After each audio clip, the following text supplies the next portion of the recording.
Muy bien, bienvenidas a esta sesión especial que tenemos en el grupo de lectura de Solo tu perro de hoy, viernes 14 de noviembre. Tenemos el honor y el gusto y la expectación de tener con nosotras a la mismísima autora del libro, a Sharon Ferrer. Gracias, Sharon, por aceptar estar con nosotras, por hacerte un hueco en tu agenda y saltar un poquito el océano para algunas de nosotras que estamos acá en América, y también colegas allá en la península. Así que estamos felices, llevamos leídos los 4 primeros capítulos del libro, estamos justo a la mitad, expectantes de la segunda parte, que es la de los tratamientos, sobre este libro tuyo tan maravilloso que se llama La cruda ansiedad canina, que publicaste hace un par de años y que estamos leyendo con muchísimo interés. Así que gracias por venir, Sharon. Muchísimas gracias a vosotras por darme la oportunidad de participar en estas reuniones, que me parece un proyecto, la verdad, muy interesante, muy bonito, el poder leer en conjunto y poder debatir y discutir, y la verdad es que es un orgullo que hayáis elegido el libro y espero que os esté resultando interesante y útil, que al final era un poco el objetivo de escribirlo. Es cierto que el primero de todos era un poco egoísta porque lo escribí sobre todo para mí, y por poner un poco de orden en toda la cantidad de información que a lo largo del tiempo fui recopilando, y pensé que era una buena manera ponerlo en un libro. Dudé durante mucho tiempo qué hacer y cómo digamos, utilizarlo para que fuera práctico para otros y también para mí. Y al final pensé que tenía que ser un libro. Y es demasiado técnico y soy consciente, pero creo que tenía que serlo, porque al final tiene un enfoque algo diferente de la ansiedad y es una recopilación de muchas áreas y de muchas investigaciones y de muchas fuentes. Y pensaba que el hecho de decirlo de una manera más liviana y sin apoyarme en estudios y en otros autores no daba credibilidad al enfoque. Y ese es el motivo por el que al final decidí que fuera un poquito más técnico, ¿no? Pero, aún así, en algunos momentos quizás es demasiado. No, yo diría, no sé, creo que mis compañeras también piensan igual, pero creo que dentro de, o sea, yo valoro mucho la cita y las fuentes, sobre todo el aparato bibliográfico que pones al final, que has consultado, es enorme. Yo lo saqué, creo que son 8 páginas de bibliografía en APA. Y creo que una de las cosas que destaco es, a pesar de que es técnico, como dices tú, lo haces asequible. O sea, gente que no somos del área, por ejemplo, de la endocrinología, que es mi caso, me has hecho intuir, no te diría saber, pero intuir y entender un poco mejor cómo funcionan las hormonas, por ejemplo, ¿no? Así que creo que es un logro. El esfuerzo que has hecho, creo que ha sido...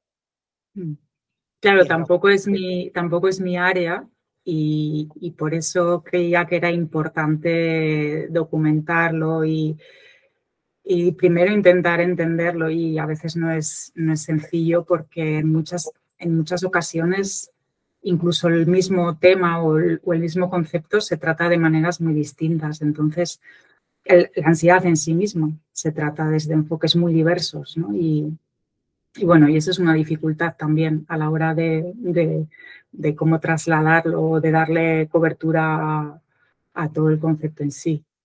Y bueno. Muy bien. Yo voy a dejar de monopolizar la palabra.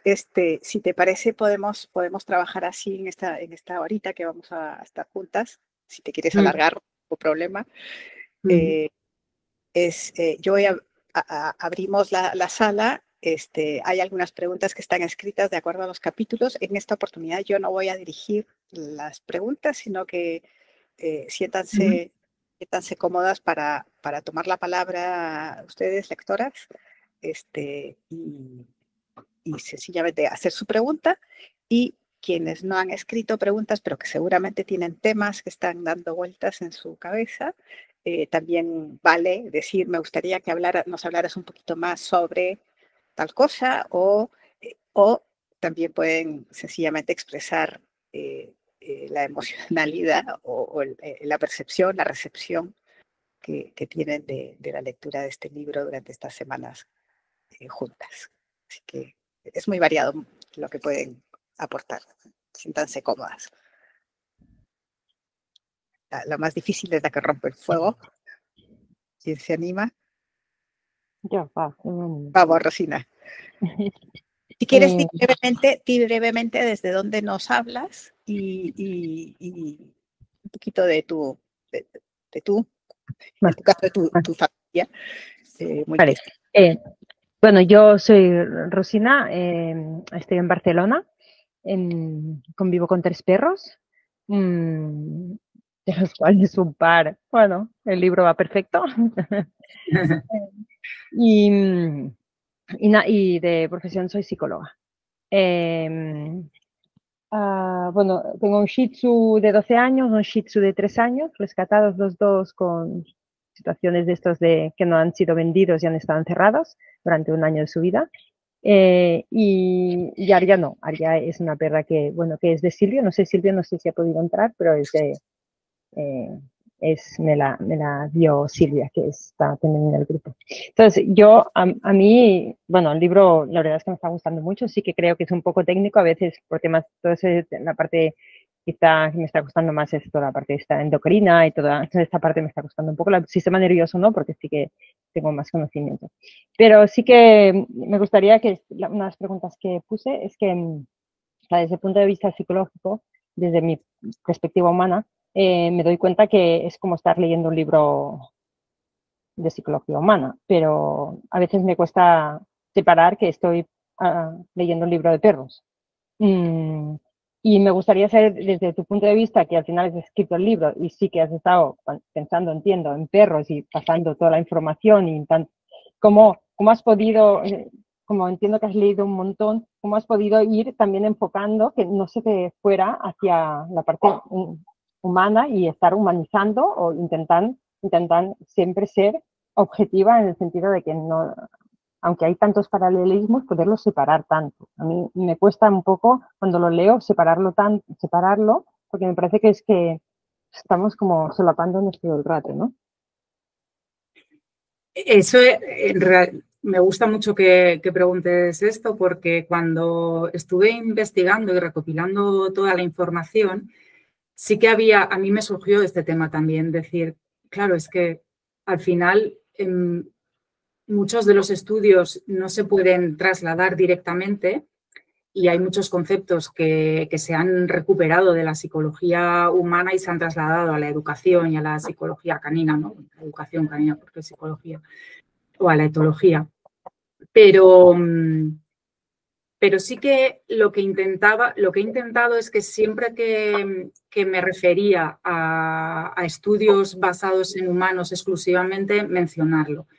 Y entonces, a lo largo del libro, sí que en muchas ocasiones menciono, esto es así con humanos, podemos suponer o podemos...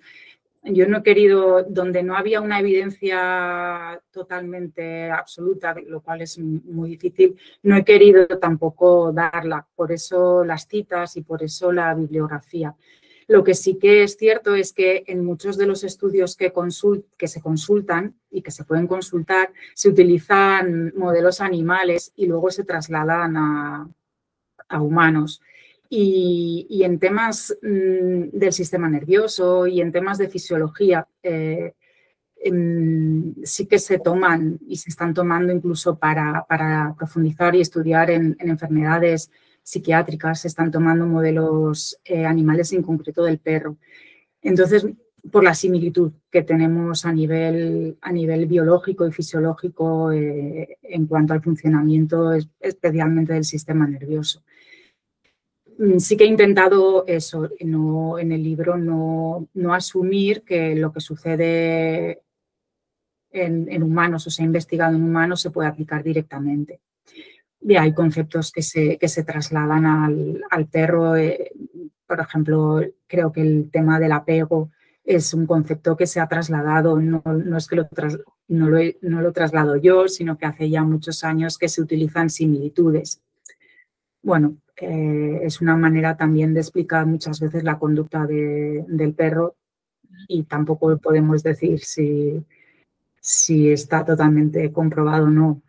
Con otros animales también se ha investigado el tema del apego, ¿no? Con monos y con otros en el laboratorio, y se han hecho muchos experimentos.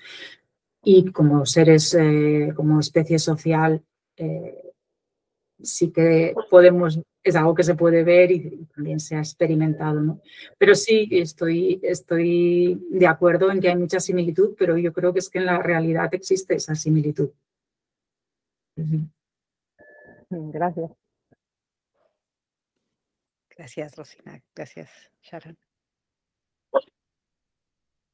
¿Quién más se anima a abrir su micro? Me animo. Vamos, Cris. Se te oye. Bueno, yo soy Cris, desde Barcelona. Yo convivo con 2 gatos y 2 perros. Y voy directa a la pregunta, porque si no luego se me olvida. En el libro se fusionan a veces la ansiedad con el estrés. Con tus palabras, ¿nos podrías explicar explícitamente la diferencia? Sí, pero sí, hay una parte en el libro de las que ya habéis leído, creo que es en el capítulo 2, en la que se explican distintos conceptos. Y no es una explicación mía, lo que he hecho lo que quería hacer era contextualizar y hablar de términos que muchas veces se confunden y que muchas veces se solapan. Para mí, la ansiedad y el estrés van siempre de la mano, creo que es algo que digo literalmente en el libro.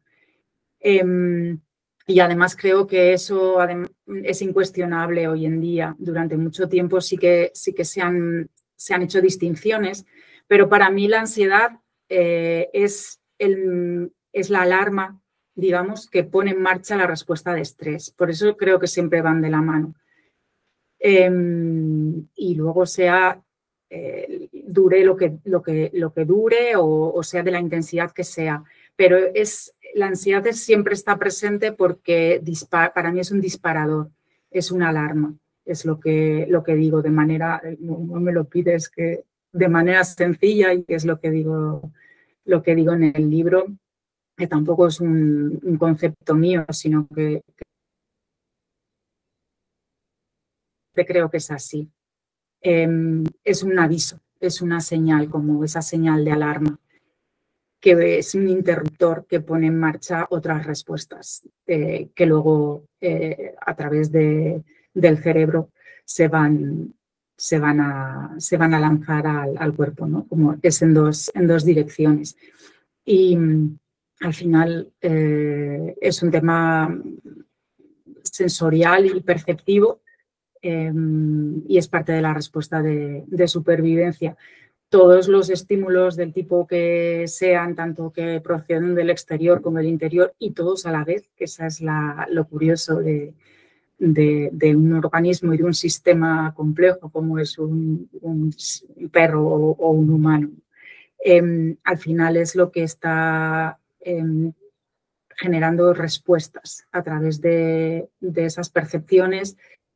Bueno, no todas, pero porque algunas no es necesario, pero al final se generan respuestas en base al entorno al contexto que se está viviendo, y por eso creo que van de la mano, y por eso la ansiedad para mí solamente es eso. Bueno, solamente.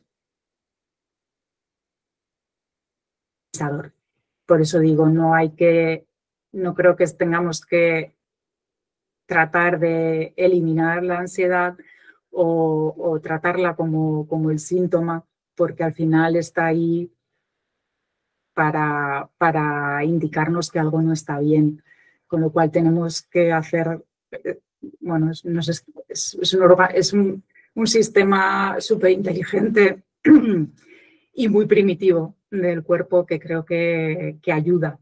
Entonces, bueno, muchas veces es como hay que acabar con la ansiedad.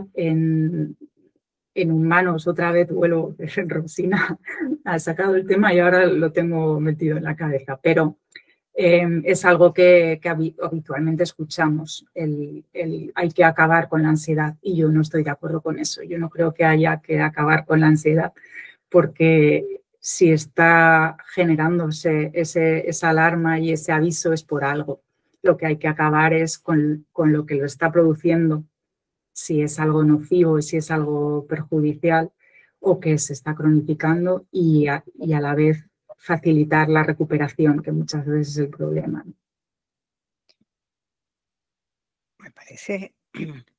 Me parece hermoso. Desde el principio me gustó mucho esa mirada tuya, Sharon, de la ansiedad. No hay que quitar ello, sino casi hay que agradecerla, porque nos indica que algo no está bien. Y entonces de lo que se trata es eso que no está bien.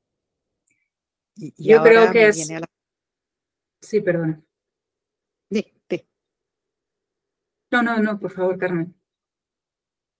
No, y ahora me viene a la cabeza esa corriente de abordaje de problemáticas con perros que a veces tiende a tapar la ansiedad, por ejemplo, con medicamentos, con medicación, como si la ansiedad fuera el problema. Y creo que esto que has dicho es muy importante para reconducir esa mirada, que me parece errónea.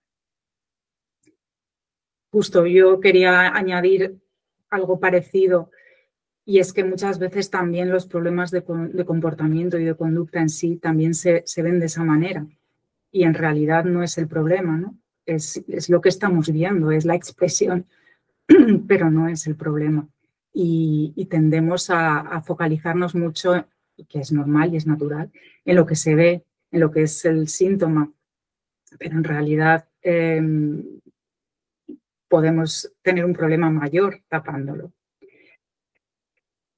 En cuanto a, por ejemplo, la medicación para la ansiedad, bueno, yo como no medico, tampoco me quiero posicionar. Lo que sí que es bastante claro es que en muchísimas ocasiones no funciona, y entonces hay que preguntarse por qué. Sí creo que en algunos casos puede abrir la posibilidad de trabajar otros aspectos, pero siempre creo, o sea, para mí sería como una ventana de oportunidad que se puede conseguir, ya lo veréis en la segunda parte, según los casos, de maneras más naturales, apoyando con fitoterapia y con otras fórmulas, y de la mano de un veterinario etólogo, por supuesto, también. Luego ya habría que estar muy seguro, ¿no? Pero lo veo igual, no como la solución, sino como un camino para poder trabajar en el área que corresponda, ¿no? Sí. ¿Alguien más?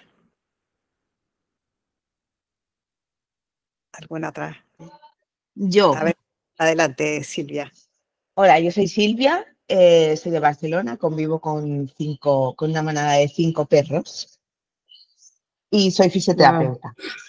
Y quería hacer una puntualización desde mi punto de vista entre el estrés y la ansiedad. Para mí el estrés y la ansiedad los diferencio. O sea, el estrés sería algo fisiológico, una respuesta de supervivencia, que se convierte en patológico cuando es un estrés crónico, y una de las representaciones o una de las consecuencias podría ser la ansiedad, pero sería ya algo patológico. No sé si tú lo ves igual. O sea, el estrés es una respuesta ante algo que el cuerpo tiene que reaccionar, y hay toda una serie de mecanismos y de cascadas que provocan el movimiento, ¿no? o la huida para sobrevivir. pero que en la actualidad, Sí. ya te hablo desde la parte más humana, en la actualidad este estrés se cronifica provocando una serie de consecuencias cuando tú no puedes regularlo, cuando no hay una homeostasis. Y una de ellas, por ejemplo, sería la ansiedad, con todos sus signos y síntomas. Pero ya sería algo patológico a tratar o a buscar cuál es el origen que provoca esa situación de ansiedad, que no sería como algo fisiológico, como un estrés que normalmente es puntual y es para favorecer la supervivencia. Bueno, claro, la respuesta de estrés es la misma. Cuando se cronifica tiene otras consecuencias, pero tú dices, el estrés crónico llevaría a la ansiedad y me pregunto cómo lo sabes. Quiero decir, intento entender, ¿eh? O sea, lo que quieres decir es que cuando está cronificado hay respuestas ansiosas o... Bueno, la respuesta al estrés no tiene por qué no. ser mala. La respuesta al estrés, o sea, No, cuando claro. hay una situación de estrés, tu organismo regula, tienes un mecanismo, aumenta frecuencia cardíaca, etc., etc., se regula y cuando pasa Sí. la situación estresante, el cuerpo Sí. se autorregula. Entonces, ahí no Correcto, habría sí. ansiedad. Entendí que tú decías que para ti la ansiedad y el estrés eran lo mismo. No, que van de la mano. Pero lo que yo digo es que la ansiedad... Que iban de la mano. Sí, que la ansiedad... lo que yo digo es que la ansiedad es una alarma que dispara la respuesta de estrés. Eso es lo que yo digo. No digo, Vale. no creo que la ansiedad se dé cuando el estrés está cronificado. O sea, para mí no siempre se dispara esa. Cuando está cronificado tienes constantemente, el cuerpo está en constante alerta. Entonces está disparando constantemente la ansiedad. Eso sí que quizás es esto lo que, tal como lo ves.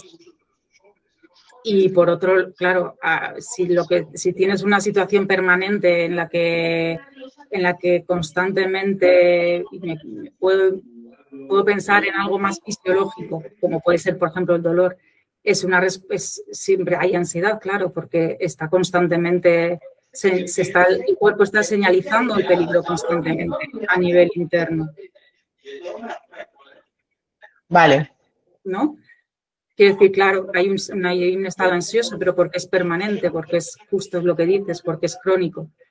Pero cuando hay una respuesta ante un estímulo visual, puntual, también se produce, para mí esa alarma es es una respuesta de ansiedad también, pero breve en el tiempo, claro. Claro, es que yo lo que diferencio es la ansiedad, la respuesta, o sea, el estrés, una situación de estrés, pues yo que sé, no sé, un conflicto, igual un perro que ve unos truenos, por ejemplo. Cuando pasa ese estresor, el perro se regula. Y tú comentas que ya hay una serie de síntomas de ansiedad, ¿no? La expresión. La expresión. Claro, la expresión, tal y como tú ves al perro, si tú ves al perro hiperalerta, si se mantiene, si no se regula y continúa con jadeos, si está reactivo, claro, tú puedes decir, está ansioso. Bueno, claro, pero eso es un adjetivo. No quiere decir que fisiológicamente se corresponda. Es muy... como nosotros ponemos palabras a lo que estamos interpretando, muchas veces, por eso quería aclarar los términos al principio del libro, porque muchas veces es así como se define. La ansiedad se define habitualmente y todavía hoy se habla en muchísimas fuentes, se puede encontrar como una emoción. Es una emoción, para mí no es una emoción. Pero claro, y más cuando hablamos del perro, también es muy presuntuoso decir, ¿no? Tiene miedo, claro, interpretamos pues cómo está el cuerpo, en realidad lo sabe ese perro.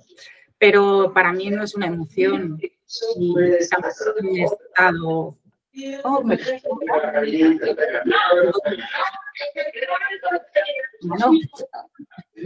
perdonad, que se me ha colado mi intruso. Carmen, está silenciada. No molestará.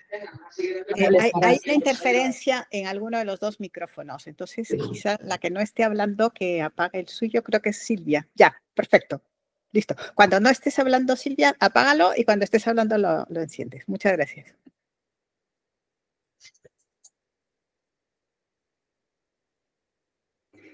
En cualquier caso, el tema de los conceptos yo lo quería incluir un poco revisando toda la bibliografía y todo lo que pude encontrar.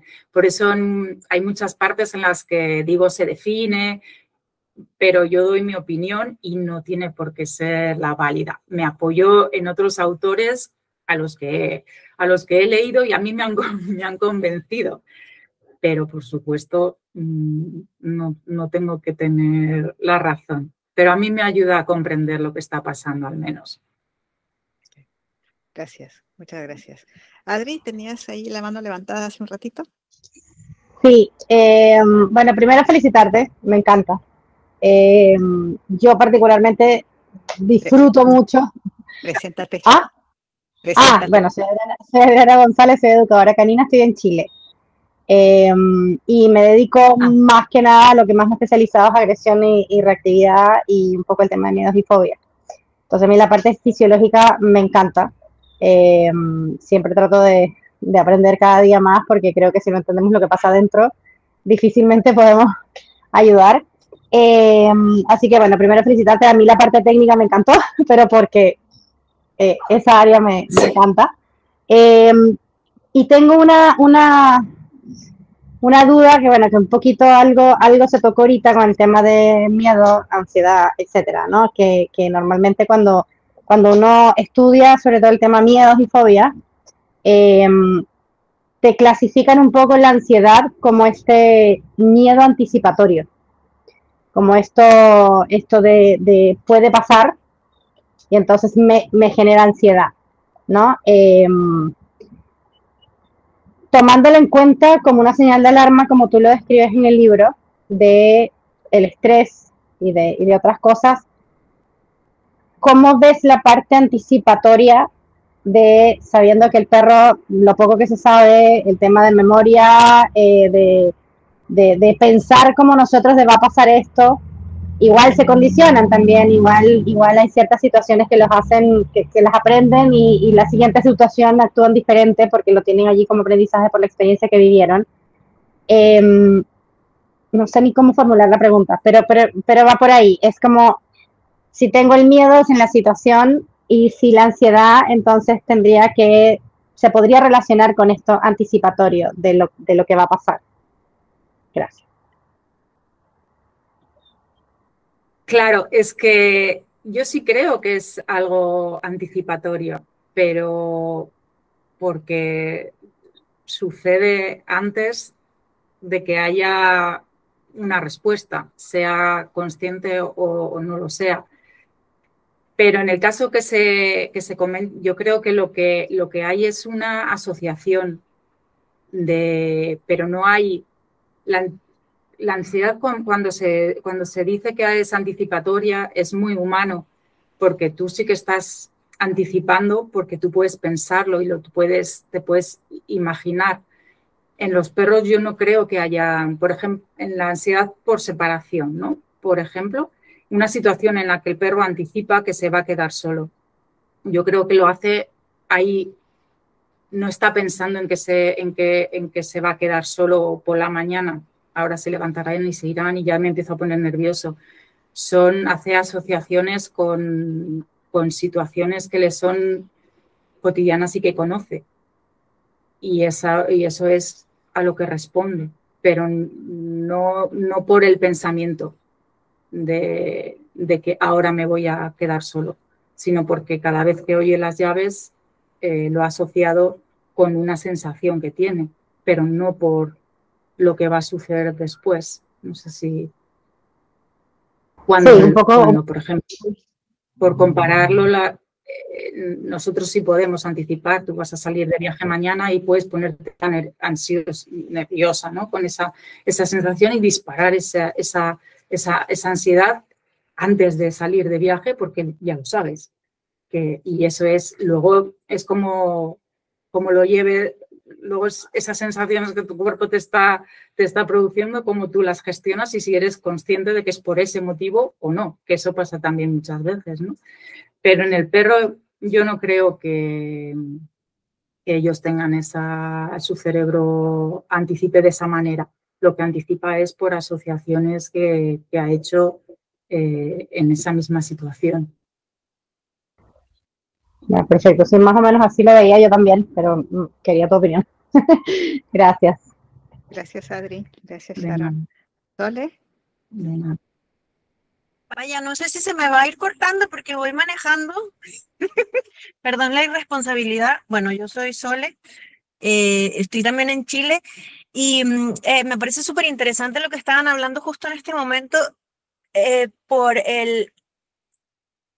la anticipación al dolor que pueden tener algunos perros y que esto conlleva igual a ciertos mecanismos o generan estrés y podrían generar ciertos mecanismos que podrían confundirse tal vez con ansiedad, que no sé si serían o no. No me metió tan profundamente a pensar en esto en particular, pero me parece muy interesante ligarlo a lo que están hablando ahora del tema anticipatorio. Yo no tengo ningún estudio, pero tengo absoluta claridad de que pueden anticipar dolor. ¿Qué piensas tú, Charo?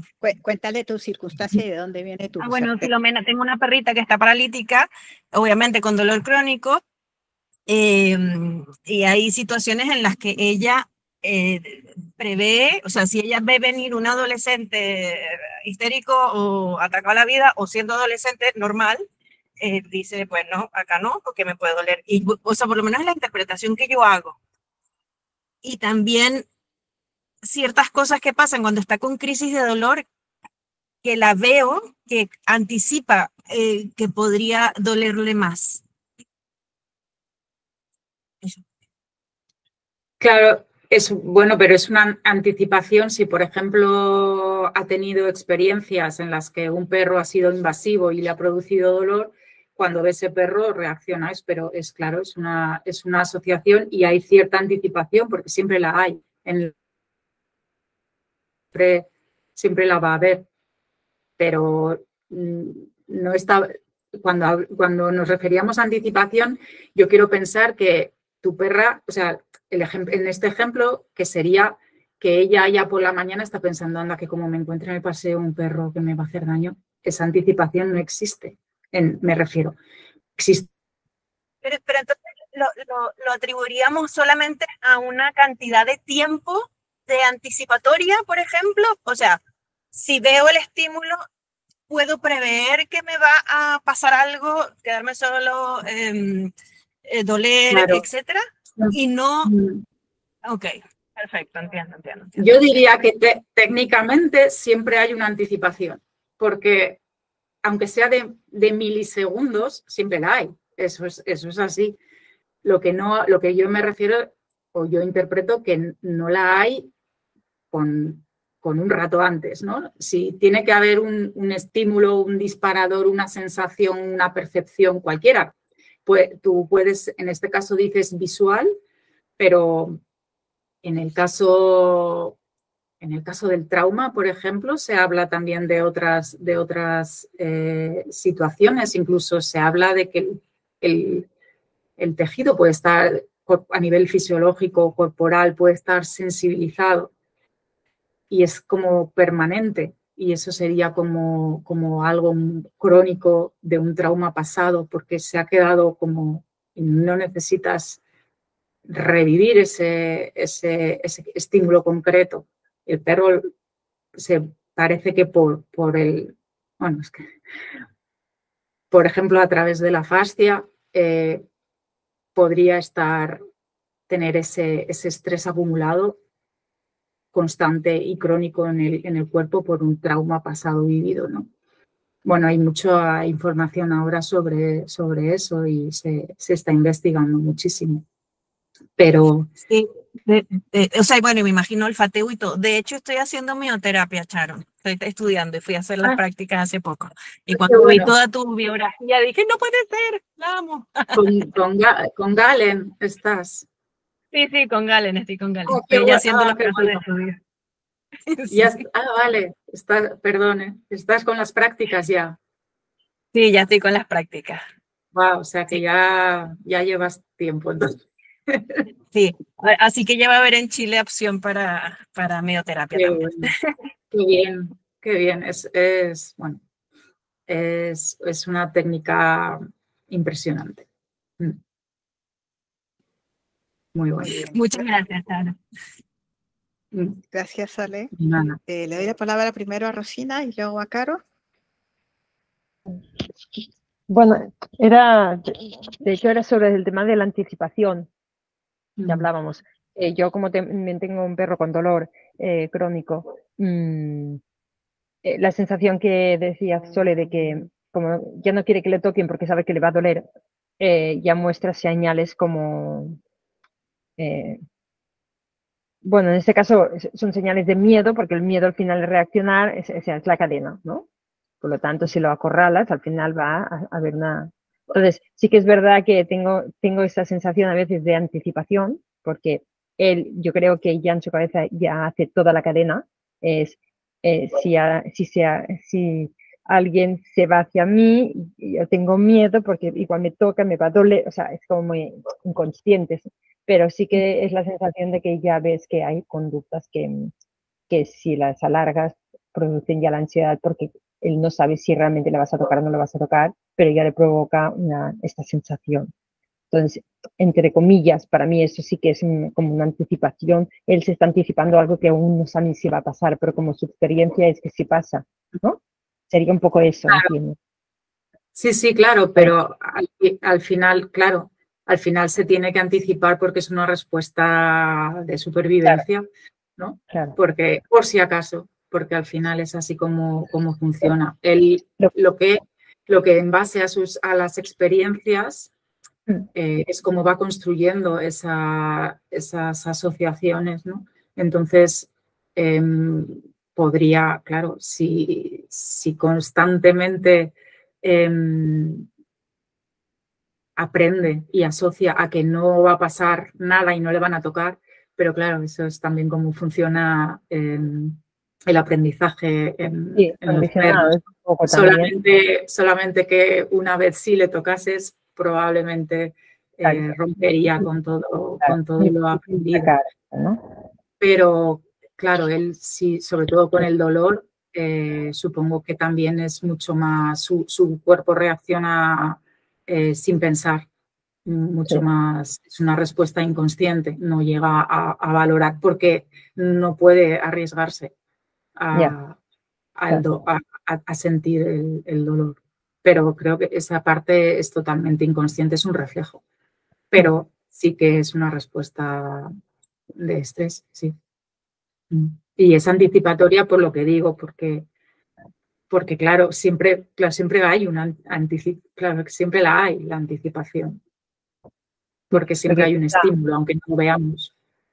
Quizá algunos perros puedan anticipar más que otros también, ¿no? Es decir, que según yo creo que depende de los estímulos que estamos hablando. Hay estímulos que no se pueden, cuando estamos hablando de algunos visuales o claro, son externos.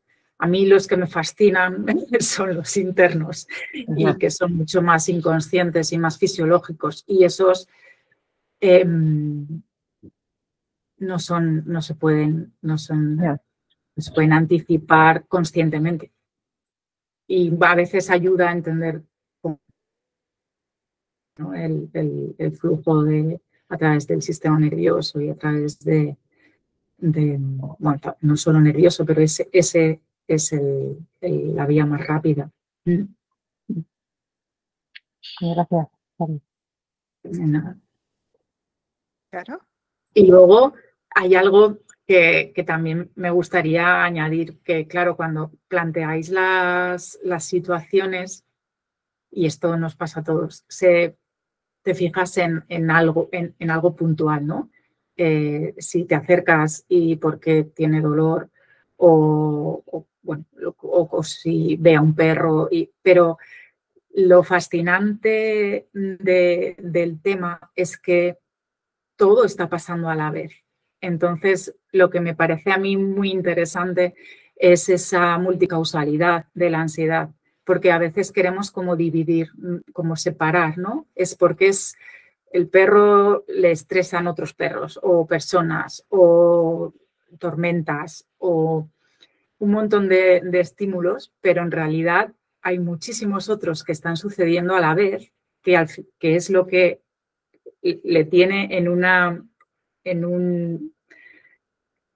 a nivel basal muchísimo más alto, ¿no? en el estrés, y eso no lo estamos considerando porque se acumula todo. Y es lo que decía al principio cuando hablaba de la homeostasis y de cómo muchos procesos se están produciendo que están requiriendo esas respuestas de reajustes y a nivel de energía y a nivel de compensaciones que requieren un esfuerzo del cuerpo, y a todo eso le añadimos todos esos estímulos externos y todo el día a día y la dieta, y que también requiere al final, sea la que sea, al final también requiere un uso energético del sistema inmune, y todo se está constantemente desequilibrando y todo el tiempo tiene que volver al equilibrio porque es así como vivimos.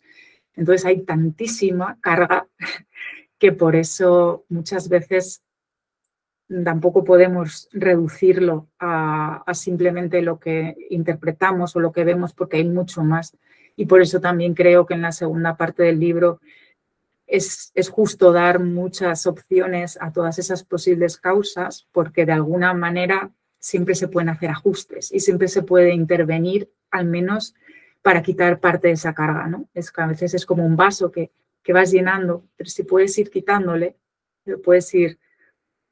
Creo que eso es importante, y tampoco creo que es muy difícil encontrar muchas veces cuando hablamos de ansiedad generalizada, que al final era mi idea, es muy difícil llegar a una causa concreta, y porque probablemente no la hay, son un cúmulo de causas. Pero siempre hay un resquicio por el que es más fácil entrar en según qué caso, según qué situación y según qué perro. Y creo que a veces es eso, a veces perdemos un poco esa visión de que hay muchísimos, tantos factores que pueden estar influyendo en cómo el perro se está expresando y se está sintiendo.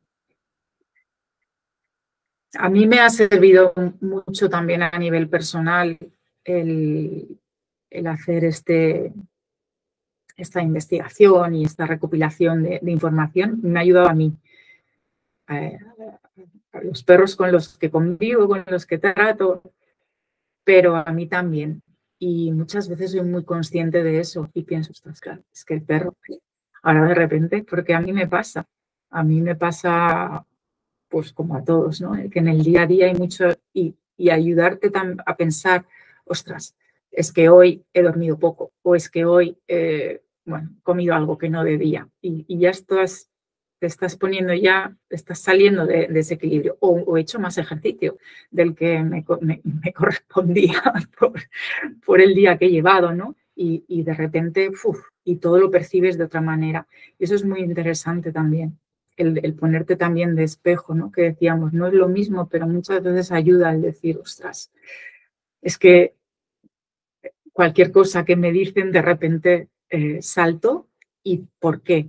Y ponernos también en el lugar del perro, ¿no? De, ostras, aprender a observarle, por qué unos días es mejor que otros, cómo ha descansado, cómo ha comido, cómo se mueve, qué ha pasado de nuevo, qué ha pasado de diferente, cómo estoy yo, claro, es todo, ¿no? Y por eso creo que es interesante ver que no hay una sola causa probablemente, y que todo se va solapando en el día a día.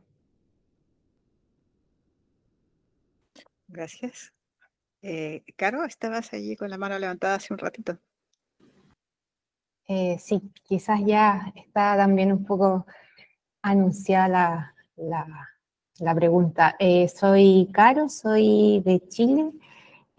Soy tutora de una perrita mestiza de 5 años con reactividad o comunicación intensa, también con dolor articular, y hay unos temas gástricos que estamos indagando.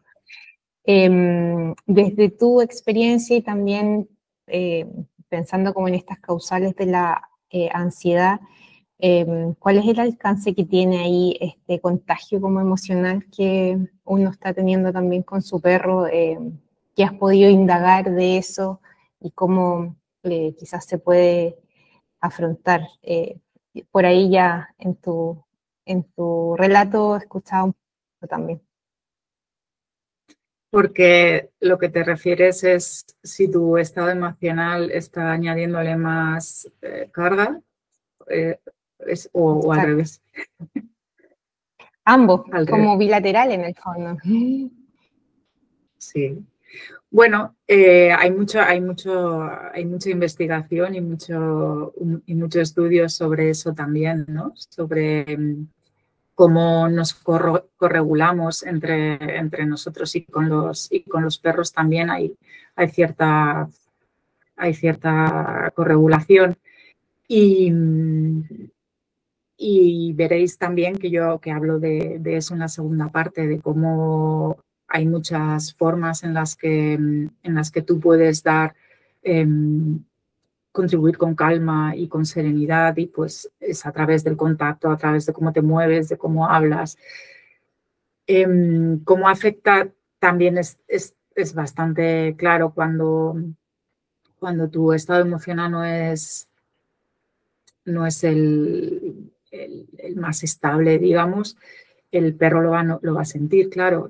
Hay estudios a nivel olfativo, pueden detectar estrés y pueden detectar, al final ellos, por como las expresiones y microgestos que tú tienes en tu cara y por el tono de voz, ellos detectan cómo estás, cómo te mueves también, porque están siempre chequeando. Es parte de analizar el entorno en el que viven, como hacemos todos, porque es parte de intentar sentirse seguros. Así es como yo lo veo. Entonces ellos siempre están chequeando no lo hacen conscientemente, creo, pero como todos. Siempre es parte también de la supervivencia. Al final todos necesitamos tener cierto control sobre el entorno en el que estamos, y para los perros nosotros somos parte de ese entorno y necesitan, entonces cualquier microgesto lo van a notar y van a saber. ¿Cómo le afecta? En tu caso yo no lo sé, tú estás hablando de dolor articular, de problemas digestivos, bueno, claro, pues supongo que si también percibe preocupación, pues suma más carga. No sé si a lo mejor tú quizás muchas veces nos parece que eso le está cargando más de lo que en realidad es, o no conozco tu caso. Al revés también supongo que pasa, porque eso también lo veo y lo he vivido. Un perro que tiene problemas, aparte de la preocupación, también carga a todos los niveles, a nivel emocional, a nivel físico, y al final os estáis retroalimentando. No lo sé, lo que quiero decir es que muchas veces se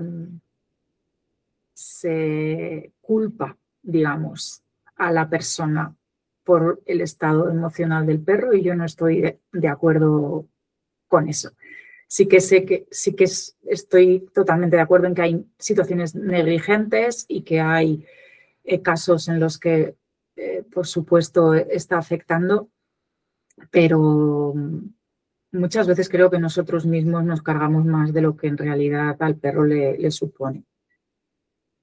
Tendría que verlo, pero no sé si porque uno esté triste al perro le supone más carga. Yo creo que le supone, por lo que te digo, por no tener previsión y certidumbre sobre lo que está pasando, porque le pueda causar confusión por ciertas conductas que nosotros podemos hacer. Puedo imaginar, muchas veces es habitual, ¿no? De, claro, estaba tan triste, me puse a llorar y el perro venía, claro, pero le está afectando, bueno, seguramente porque de repente está pasando algo que normalmente no sucede y eso causa cierta incertidumbre en un perro que se preocupa en exceso o en un perro que ya está más alerta, pues incrementa cierto estrés, sí, claro, pero bueno, habría que ver cada caso.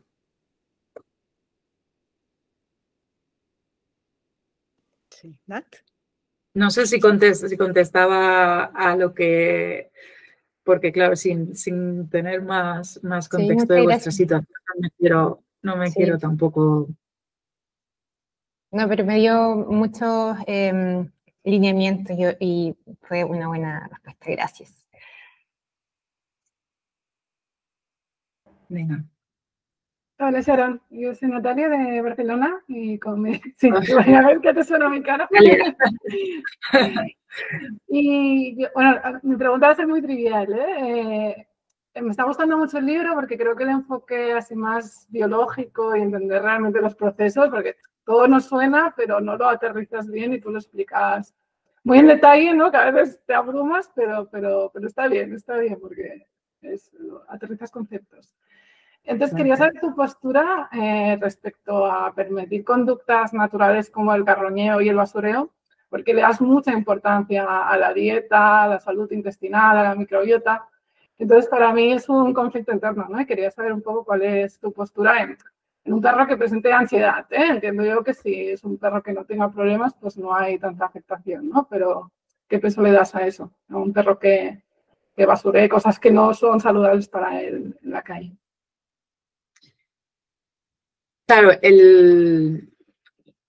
yo comento, porque es algo en lo que se parece haber bastante consenso, que permitir las conductas naturales a los perros es favorable o al revés. El no permitirlas podría ser una causa de ansiedad.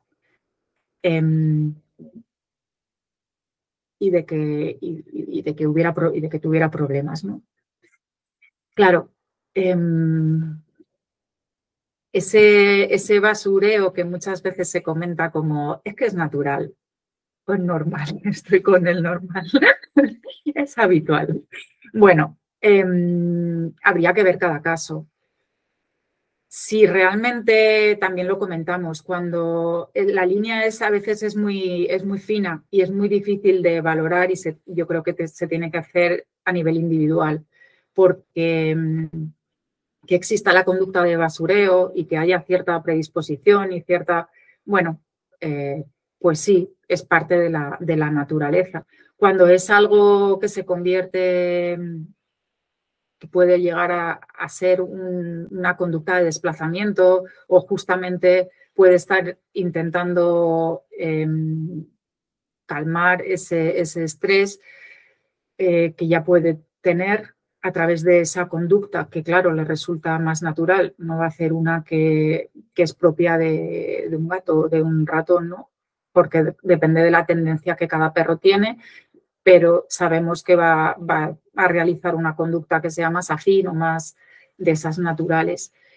Creo que hay que valorar si es algo, ese basureo, yo creo que cuando el perro no tiene hambre, porque o está suficientemente bien alimentado y no solo que coma, sino que esté absorbiendo todo lo que su cuerpo necesita.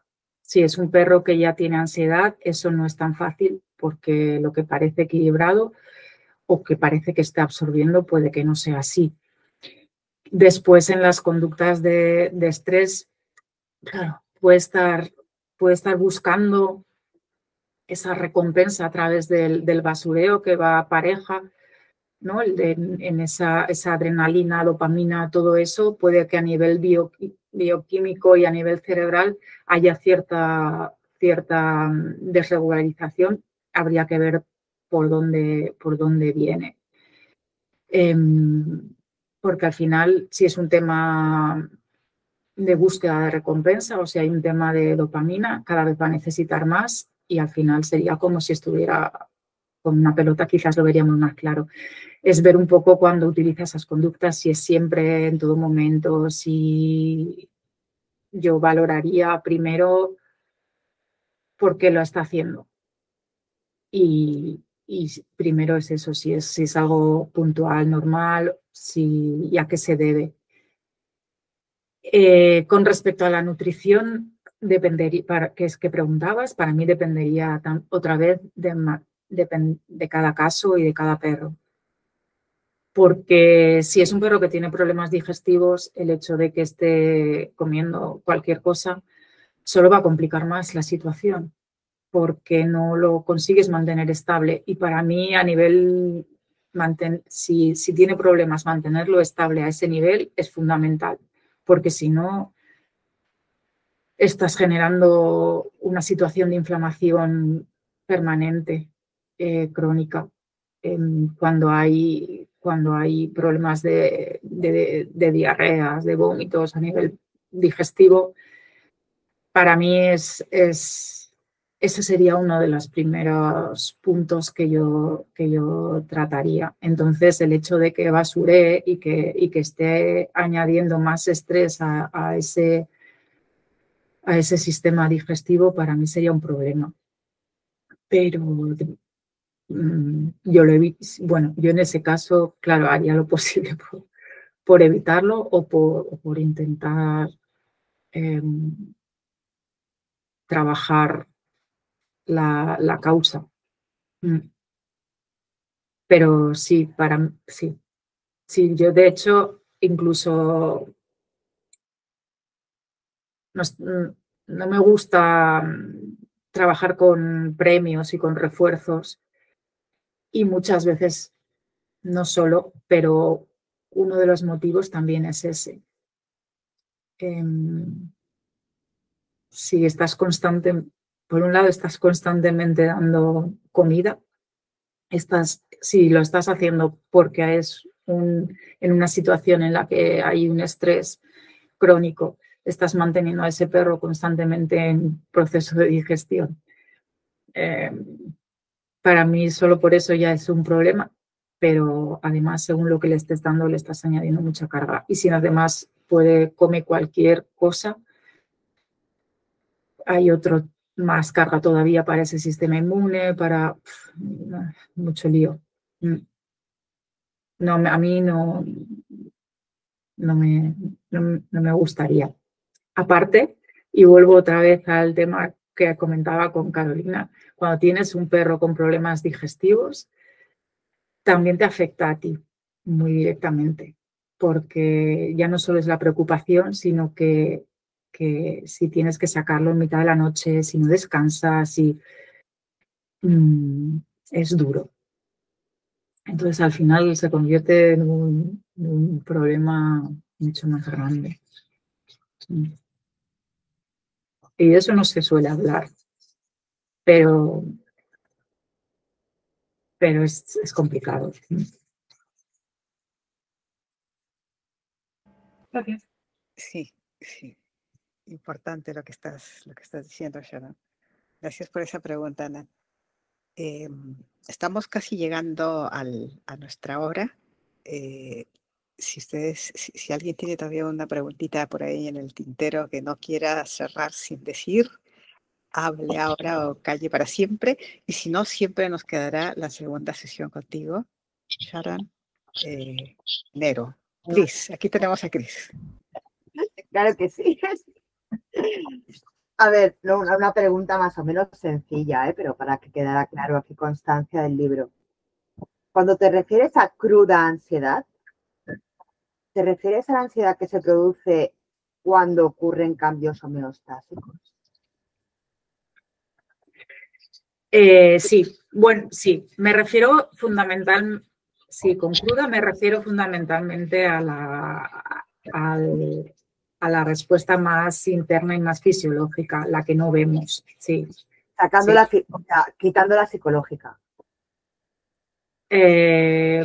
No, quitando la de los estímulos más externos. No psicológica. Siempre hay un componente a nivel mental, no se puede separar. No, eso también, la nivel psicológica es más humana.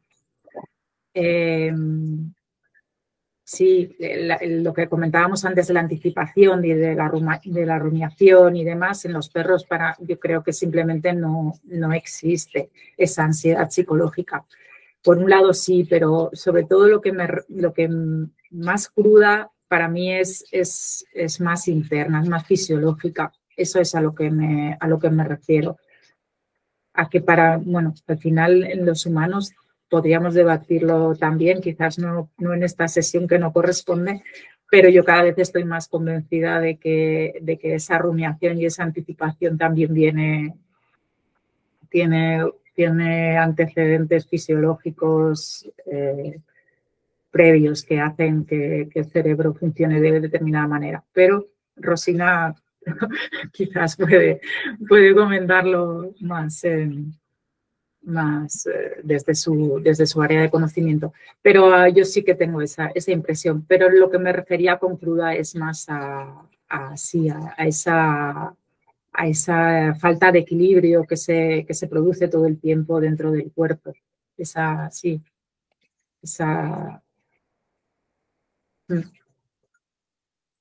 A ver, para que redondear la sesión, ¿no? Sí. Algo de eso debatimos un poco en alguna de las sesiones, no sé si la pudiste ver, pero estuvimos comentando, ¿no? Esa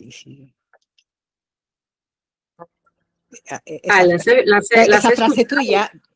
De lo de cruda, sí, es sobre todo esa parte más, esas respuestas más fisiológicas que pasan desapercibidas, nos pasan a nosotros y cuando tratamos con nuestros perros creo que también muchas veces no consideramos todo lo que está pasando en su cuerpo y en su mente, ¿no? Todas esas percepciones que está teniendo porque no podemos, porque incluso estímulos externos tampoco podemos valorarlos por cómo ellos los interpretan y cuáles son y cómo perciben el suelo y cómo perciben a través del olfato. No tenemos el mismo nivel de percepción y por tanto es muy difícil. Y por eso, sí. Hay un tema que sí que comentasteis, que había cierto debate o que teníais cierta duda de cuál había sido la intención al comentarlo, y era sobre un momento en el que digo que creo que a los cachorros hay que darles la oportunidad de que experimenten no lo máximo posible, pero que tengan experiencias. Y decíais, guau, pero claro, si se sobreexponen a los cachorros, luego tenemos perros sobreestimulados, o creo que había un poco de duda de cuál había sido la intención. Y para nada me quiero acercar con eso de hecho lo comento, ¿no? en algún momento que hay algunos entrenadores muy conocidos, ¿no? Como Dunbar, que dice que conozcan a 100 personas antes de los 3 meses, a 100 perros, a 100, y lo cuantifica incluso, ¿no? Y yo estoy totalmente en contra de eso, no creo que se deba de cuantificar, y además él solamente, por ejemplo, dice que lo hace, pero no habla de los resultados ni a medio ni a largo plazo, con lo cual no sabemos. Él lo hace y además con determinados perros. Pero yo lo que sí que estoy cada vez más convencida es de que esas experiencias o esa falta de experiencias en algún momento crítico de la vida y después son las que a la hora de regularse y a la hora de poder recuperarse de cualquier estresor que tienen o cúmulos de estresores, y creo que sí que es muy necesario que cuenten con experiencias, porque muchos de los perros tienen problemas en esa... Es cierto que hay muchísima carga de estresores que vienen de todos lados. Cuando hablabais de los tóxicos y que comentabais, "Buah, es que es demasiado", ¿no? Claro, es demasiado, pero cuando un perro tiene la parte de lo novedoso, de las experiencias, lo tiene asentado, lo tiene a nivel cognitivo, está funcionando de otra manera, tiene mayor resiliencia y tiene mayor capacidad, y por eso creo que es muy importante esa fase. En muchos casos no hemos tenido oportunidad y ahí creo que es donde surgen gran parte de los problemas que tienen perros después. No es una garantía, porque hay muchísimas causas para que un perro tenga una situación de estrés crónico y que tenga problemas varios, pero sí que creo que eso es fundamental. Y como digo, muchísimas veces habláis de perros rescatados, no has podido hacer nada en esas primeras fases, pero luego sí que hay que ir construyendo sobre eso, teniendo presente eso. El perro necesita recursos y necesita haber hecho esas predicciones. Al final su cerebro funciona así. Tiene que ser capaz de predecir para que cuando llegan esos estímulos y esa señal de alarma que estaba comentando, se filtre como algo conocido y no como algo a lo que hay que reaccionar. Y por eso creo que sí que es importante que tengan muchas experiencias en todas las etapas de la vida, pero claro, hay unos primeros meses que son mucho más determinantes. Sole. Yo creo que habría que ponerle una coletilla de muchas experiencias a las que puedan gestionar, porque muchas veces nos metemos en experiencias en donde realmente los estamos dejando solos y lo que están aprendiendo es como, bueno, aquí nadie está conmigo, no puedo aprender nada, ¿no? Entonces, creo que, pero bueno, pienso que vamos todos obviamente por la misma línea, ¿no? Sí, claro.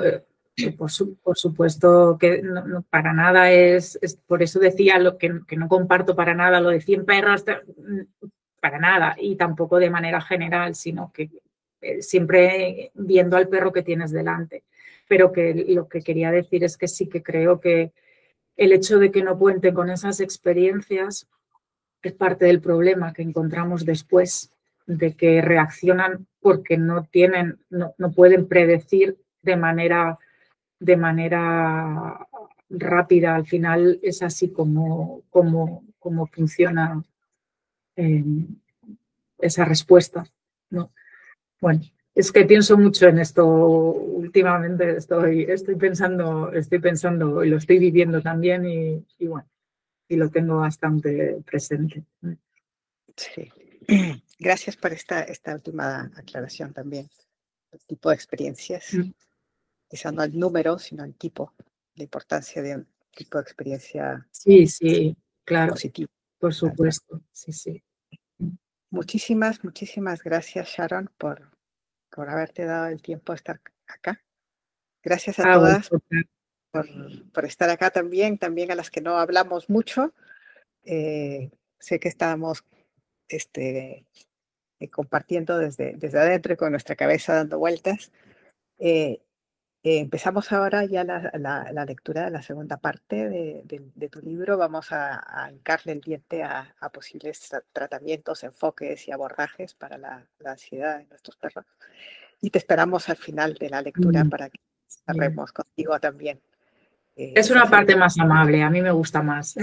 Venga, pues te esperamos allá en enero, a mediados de enero por ahí. Vale, creo que sí. la sesión.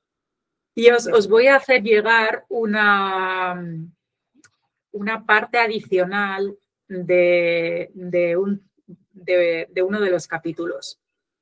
Porque hace unos meses publiqué la versión en inglés porque coincidía con una invitación que tuve de una asociación a la que pertenezco y tuve que participar en una conferencia y hablar sobre la fascia. Entonces he estado, bueno, un año prácticamente investigando muchísimo, coincidiendo también con mucha más experiencia de mioterapia, de osteopatía, que también estudié.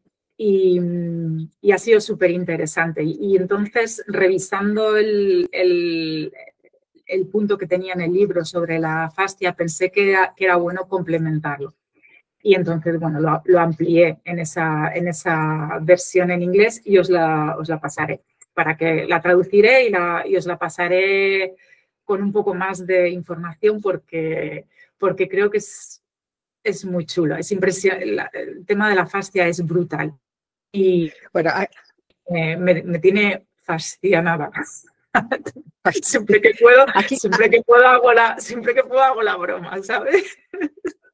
¿Has visto el entusiasmo que ha causado aquí en la sala en emoticones y símbolos? Sí, bueno, así que muchísimas gracias por esta generosidad. para hablar